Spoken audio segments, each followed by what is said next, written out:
Salut tout le monde, c'est Jérémy. Aujourd'hui j'ai reçu un smartphone un petit peu spécial car il s'agit du Galaxy Z Fold 2 de chez Samsung, leur smartphone pliant.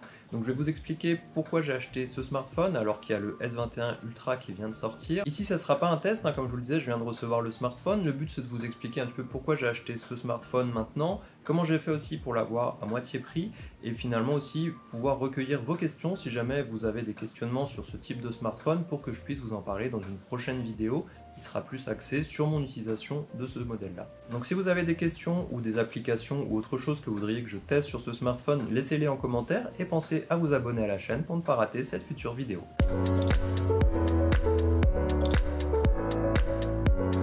Alors quand j'ai vu les premiers tests de ce smartphone, je me suis tout de suite dit que ça pourrait être un téléphone qui répondrait bien aux usages que je fais sur mon téléphone, déjà grâce à son point fort, finalement son grand écran une fois déplié, parce que moi finalement, certes je fais un peu de photos, je réponds à des messages etc. sur mon téléphone, mais l'utilisation principale c'est sur l'écran, ça va être de regarder des vidéos sur YouTube, de regarder des vidéos sur Netflix, éventuellement préparer mes vidéos, donc écrire du texte aussi et pouvoir le lire facilement. Et c'est vrai que d'avoir un grand écran, pour moi, c'est plutôt un point très positif qui peut améliorer mon usage finalement. Alors j'ai vu que la partie photo était en retrait sur ce téléphone par rapport à d'autres. Ici, c'est pas forcément un problème dans mon cas, parce que moi j'utilise certes mon téléphone pour faire des photos souvenirs, mais souvent les conditions de luminosité sont bonnes, je fais pas de photos la nuit ou le soir, donc il n'y aurait normalement pas de problème particulier. Et de toute façon, j'ai un vrai appareil photo si je veux faire des vraies photos finalement. Et après, pour aller poster sur des réseaux sociaux, je pense pas que ça soit un très gros souci.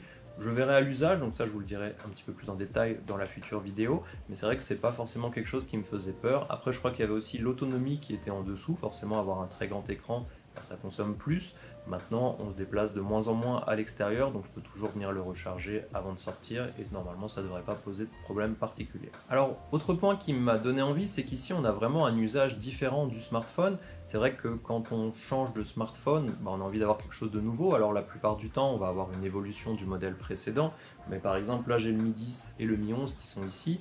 On a deux téléphones, moi je préfère le Mi 11, c'est vrai qu'il est plus intéressant, les caractéristiques sont meilleures. Maintenant, je ne fais pas de nouvelles choses dessus, je fais toujours la même chose, je peux toujours envoyer des messages ou regarder mes vidéos de la même façon ou faire des photos, n'importe quoi. Donc certes, c'est mieux au niveau des caractéristiques, mais il n'y a pas vraiment de changement. Et c'est vrai que moi j'aime beaucoup les nouvelles technologies, donc de pouvoir avoir un nouvel usage finalement avec cet appareil, ça m'attire plus que de simples upgrades de caractéristiques finalement. Donc c'est pour ça aussi que je voulais tester. En plus cette année, il va y avoir de plus en plus de smartphones pliants. Il y a pas mal de marques qui ont annoncé des futurs téléphones. Il va aussi y avoir des smartphones enroulables. Et tout ça, c'est des choses que je trouve vraiment très intéressantes. Peut-être que ça ne sera pas forcément pour tout le monde. Je pense qu'il y a des gens qui veulent juste un téléphone standard qui fait juste des vidéos et puis juste pouvoir téléphoner avec et tout ça. Moi, c'est vrai que j'aime bien les nouveautés, j'aime bien que les choses soient différentes. Donc ça m'intéresse beaucoup plus de tester ce smartphone-là qui est nouveau, qu'un nouveau système, une nouvelle fonction, etc. Et j'ai hâte de pouvoir voir effectivement si ces nouvelles fonctionnalités me servent à quelque chose ou pas du tout. Donc je vous dirai ça un petit peu plus tard, bien entendu. Alors pourquoi acheter ce smartphone maintenant? Il est sorti il y a plusieurs mois, on pourrait penser qu'il est un petit peu ancien maintenant, toute la hype autour est passée. Tout simplement parce que ce téléphone est sorti en septembre 2020, il y a 4 mois seulement, donc il n'est pas vieux finalement.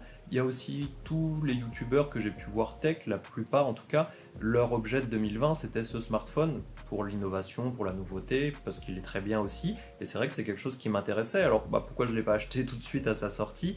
Principalement à cause du prix. Si vous allez sur le site de Samsung, il coûte quand même 2000 €. Donc moi j'aime bien les nouvelles technologies, mais pas au point de mettre autant d'argent dedans. C'est vrai que ça fait un petit peu cher, et même si la fonctionnalité me semble intéressante, je ne vais pas forcément non plus devenir plus productif parce que j'ai ça. C'est pas pour moi un outil de travail particulier. Si je veux vraiment préparer mes vidéos, etc., j'utilise un ordinateur portable ou un ordinateur, et c'est pas avec ce smartphone que je vais pouvoir vous faire plus de vidéos ou pouvoir être plus efficace dans la création non plus. Heureusement pour moi, en ce moment il y a une grosse réduction sur ce smartphone.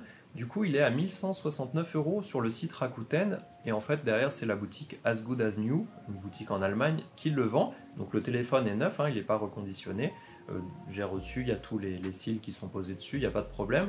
Ici on est donc à 1169 €. En plus quand je l'ai acheté, il y avait une promotion spéciale sur le site Rakuten qui permettait d'avoir 20% en bon d'achat sur le site remboursé. Donc je l'ai eu avec moins 200 €, donc ça me fait un total d'environ 969 € avec la livraison en 4-5 jours depuis l'Allemagne. Il est garanti aussi, on peut même faire rajouter le Samsung Care aussi pour avoir des réparations en cas de casse avec simplement une franchise à payer. Donc c'est quand même assez intéressant, on a le même modèle qu'on aurait en France, sauf qu'on l'a à moitié prix.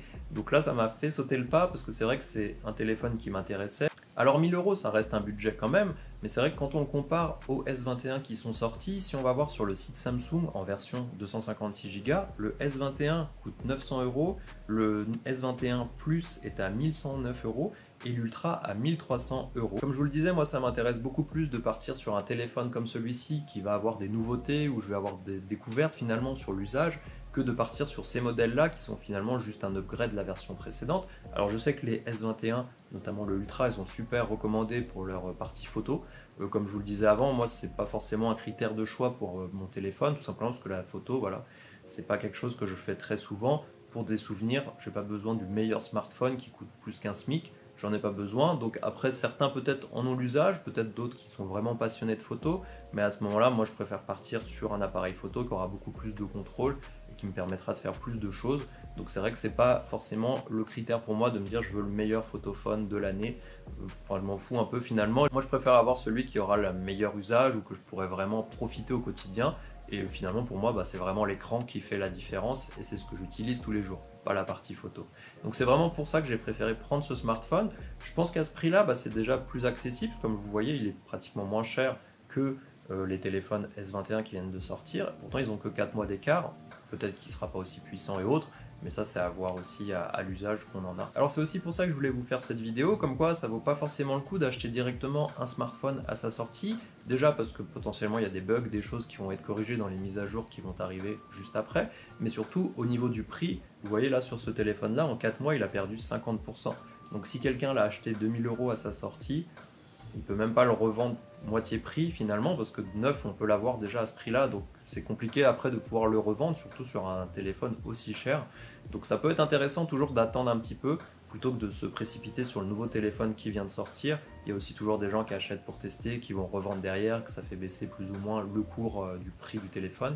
Donc c'est aussi un point que je voulais vous montrer, et aussi tout simplement si vous voulez profiter de la promotion, elle est encore valide sur le site Rakuten, donc vous pouvez aller voir, je vous mettrai le lien dans la description. Voilà, donc c'était juste une petite vidéo déjà pour vous dire si le téléphone vous intéresse, il y a toujours cette promotion qui est active sur le site Rakuten, donc je vous mets le lien dans la description. Peut-être qu'il y aura d'autres promos cumulables avec aussi entre temps, donc ça peut être intéressant. L'autre point, c'est aussi pour pouvoir recueillir vos commentaires. Si jamais il y a des choses que vous voulez que je teste, des applications, vous n'êtes pas trop sûr comment ça va donner sur un écran ouvert comme celui-là, n'hésitez pas à me le dire en commentaire. Je vous ferai ensuite une autre vidéo, alors ce ne sera pas vraiment un test parce que ce téléphone, il est déjà sorti il y a quelques mois maintenant, il a déjà été couvert par pas mal de monde. Donc le but c'est plus de vous dire, est-ce qu'effectivement, après 2-3 semaines d'utilisation, ce téléphone répond à mon usage que j'avais ou qu'en tout cas je pensais pouvoir faire avec celui-là. Qu'est-ce que je trouve comme limitation ou pas. Donc ça sera plus une vidéo comme ça je pense faire, plutôt qu'un test point par point. Voilà, donc n'hésitez pas si vous avez des points que vous voulez que j'aborde dans la future vidéo, et on se voit très bientôt.